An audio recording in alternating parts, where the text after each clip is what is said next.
Nous allons résoudre une équation en une étape en isolant l'inconnu en utilisant une opération qui conserve l'équilibre.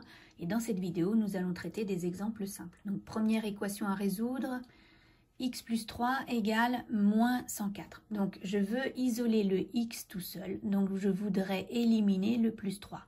Pour éliminer plus 3, je vais soustraire 3 dans le membre de gauche.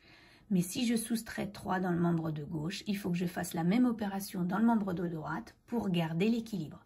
Donc j'enlève 3 de chaque côté. Alors j'ai plus 3 moins 3. Parfois on ne l'écrit pas, mais on le pense bien. Et plus 3 moins 3, ça va faire 0. Donc j'aurais réussi à isoler le x tout seul dans le membre de gauche. Dans le membre de droite, j'ai moins 104 moins 3. Donc on fait des calculs, attention aux nombres relatifs, et j'obtiens moins 107. Donc on a trouvé la valeur de x par calcul, et il n'y en a pas d'autre. Donc x égale moins 107, c'est la solution de cette équation. On peut faire un rapide contrôle en remplaçant x d'ici par moins 107, et moins 107 plus 3, ça me donne bien moins 104. Deuxième exemple, j'ai moins 5 fois x est égal à 135,4. Donc j'ai une multiplication et je voudrais isoler le x. Donc ça veut dire que je vais diviser par moins 5. Si je divise par moins 5 le membre de gauche, je dois diviser par moins 5 le membre de droite. Donc je l'écris, mais je vais simplement l'écrire comme ça sur mon cahier. Alors j'ai moins 5 et moins 5 ici qui vont s'en aller. Et donc j'aurais bien réussi à isoler x dans le membre de gauche. Et puis je pose mon calcul ou je prends ma calculatrice et j'obtiens moins 27,08 pour la valeur de x qu'on a trouvée par calcul. C'est la solution de l'équation. Ensuite, je peux faire une vérification en remplaçant ici x par ce nombre-là et je dois retrouver 135,4. Un troisième exemple, j'ai x tiers ou x divisé par 3 égale à 15,6.